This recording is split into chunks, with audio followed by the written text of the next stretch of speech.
Welcome to China in Focus. I'm Trudy Meyer. Our top story, hunting for business opportunities. Britain's prime minister hasn't scored big deals yet after meeting Chinese leader Xi Jinping. We bring the key takeaways. The Pentagon is ramping up submarine readiness as China deploys massive fleets of fishing boats near Taiwan and Japan. What analysts say this could mean in a possible Taiwan conflict. Beefing up security in the Arctic, discussions between the United States, Denmark, and Greenland have begun. The talks are focusing on how to implement the plan. And a federal judge postponing the second trial of Linda's son to next year, plus his response on the defense lawyer's request to unfreeze some of her assets.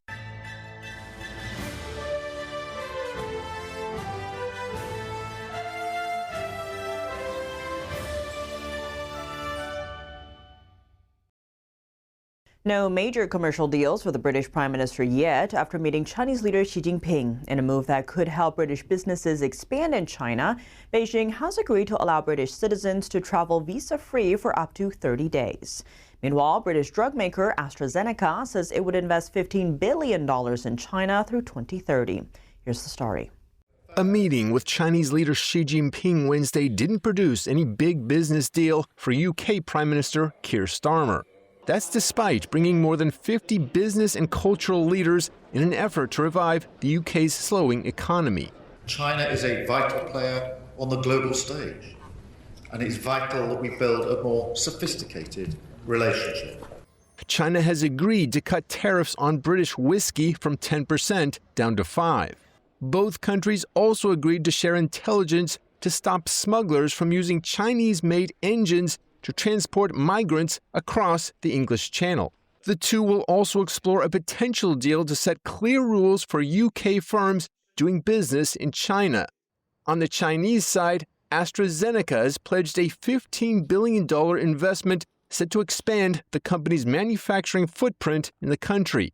On the subject of human rights, Starmer said he held a respectful discussion with Xi on the case of Jimmy Lai, a British citizen and former Hong Kong pro-democracy media tycoon. Lai now faces a potential life sentence following his conviction under China's national security law. Starmer's team reportedly brought burner phones and laptops to prevent China from spying. This comes after a Telegraph report that China hacked the phones of aides to former Prime Ministers Boris Johnson, Liz Truss, and Rishi Sunak. Conservative Shadow Home Secretary Chris Philip criticized Starmer's visit, saying he's trading off UK's national security to get a few economic crumbs from Xi Jinping's table. British Liberal Democrat politician Callum Miller told BBC that Starmer's approach is all give and no take. He added that many British firms want Chinese business, but the public also wants to know the Prime Minister is standing up for our national security. Before Starmer's visit, the UK approved plans for a massive Chinese embassy in central London, despite concerns it could aid Beijing espionage. Meanwhile, as Starmer remains in China following talks with Xi, suspected Chinese agents in the UK have reportedly threatened to shoot him if Shenyang performances continue. The UK's Metro media outlet reporting earlier this week that Shenyang received threatening emails during the company's tour in the UK, which is ongoing.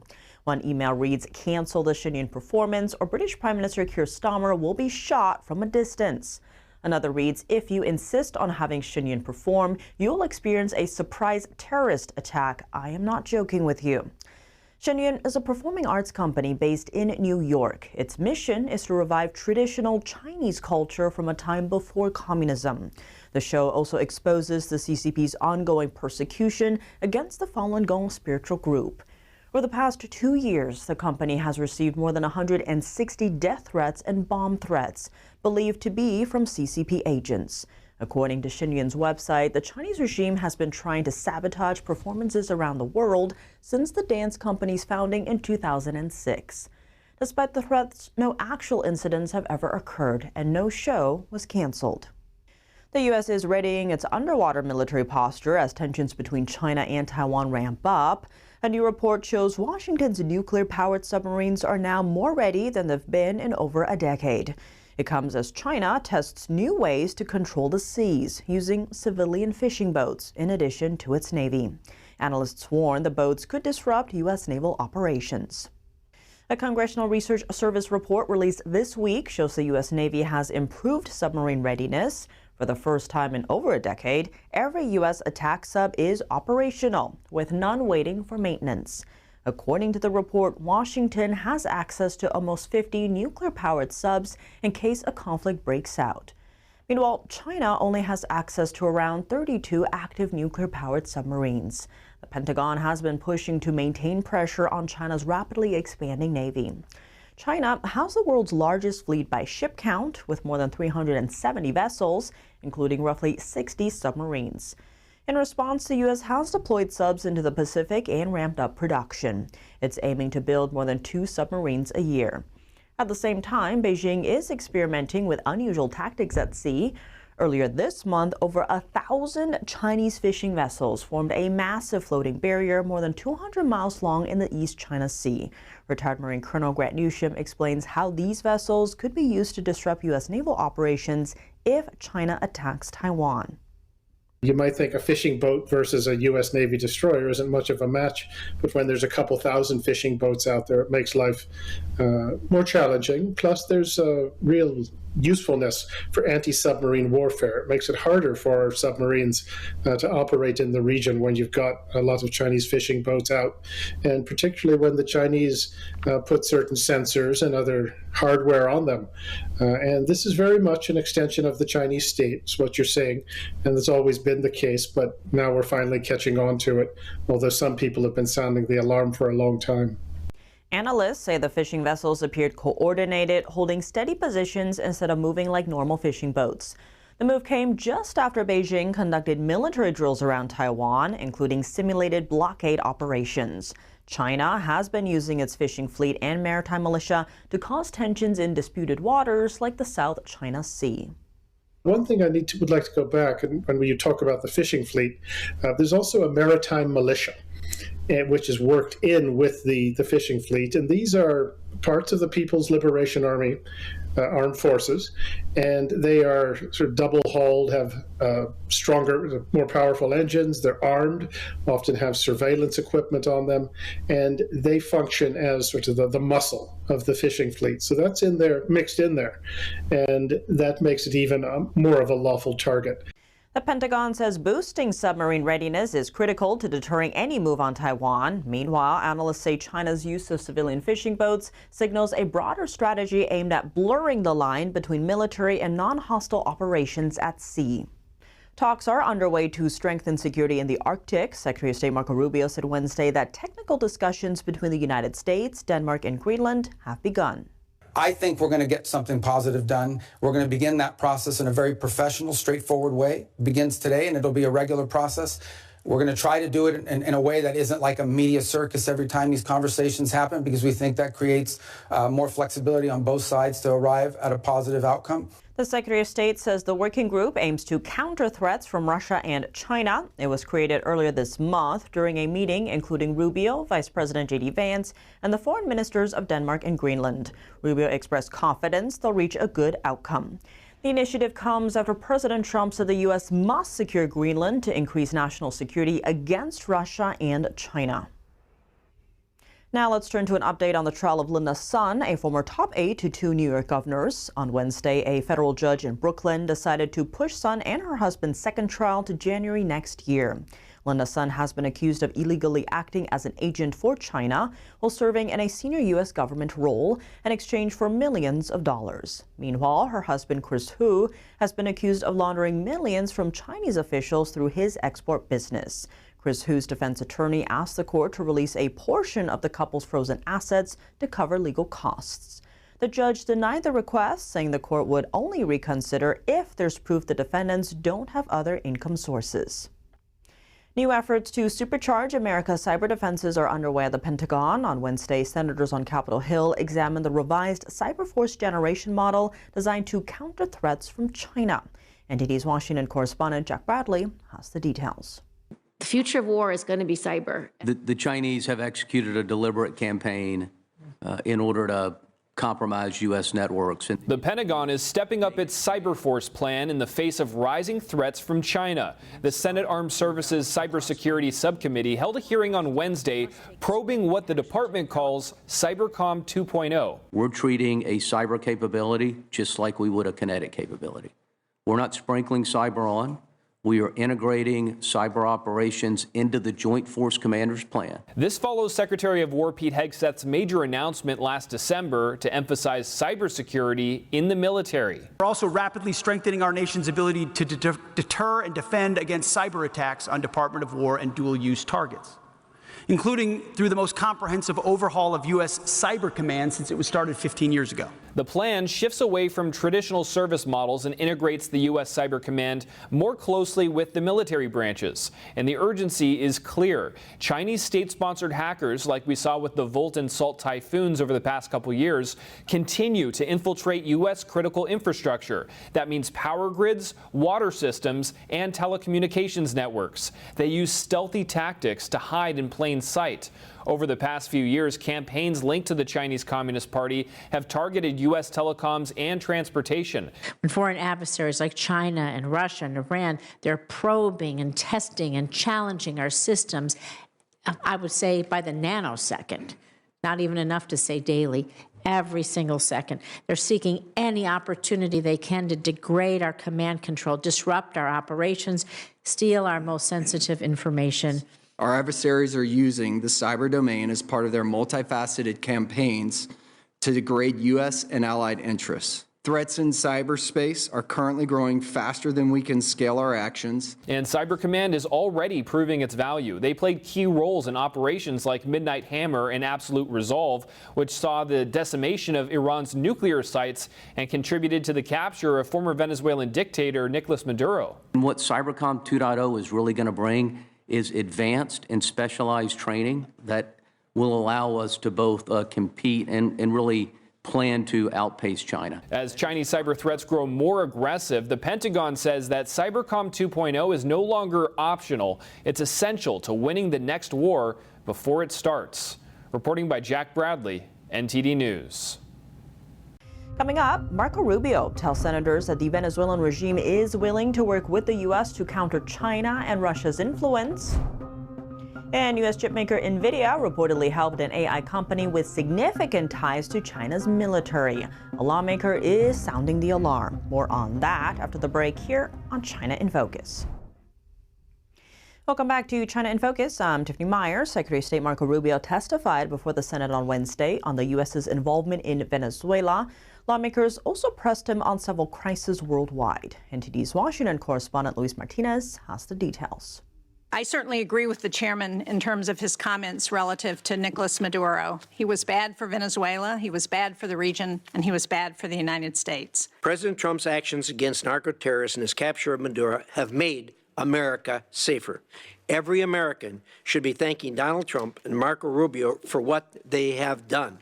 Democrat and Republican senators applauded the Trump administration's execution of Operation Absolute Resolve, which resulted in the capture of Nicolás Maduro in Venezuela. For the first time in 20 years, we are having serious conversations about eroding and eliminating the Iranian presence, the Chinese influence, the Russian presence as well.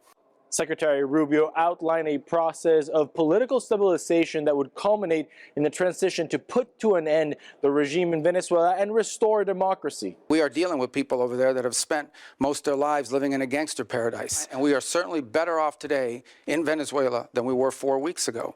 And I think and hope and expect that we'll be better off in 3 months, in 6 months, in 9 months than we would have been had Maduro still been there. Senators also pressed Secretary Rubio on the Trump administration's stance towards NATO. And I am asking you to do everything you can to reinforce our commitment to NATO. NATO needs to be reimagined as well in terms of the obligations. And this is not new to this president. Multiple presidents have complained about it. I think this president just complains about it louder than other presidents. And one of the things we've explained to our allies in NATO is the United States is not simply focused on Europe. We also have defense needs in the Western Hemisphere. We have defense needs in the Indo-Pacific. Secretary Rubio warned the Iranian regime against future crackdowns against protesters and urged the regime to commit to political and economic reform. The protests may have ebbed, but they will spark up again in the future because this regime, unless they are willing to change and or leave, have no way of addressing the legitimate and consistent complaints of the people of Iran who deserve better. It is important to note that after Operation Absolute Resolve,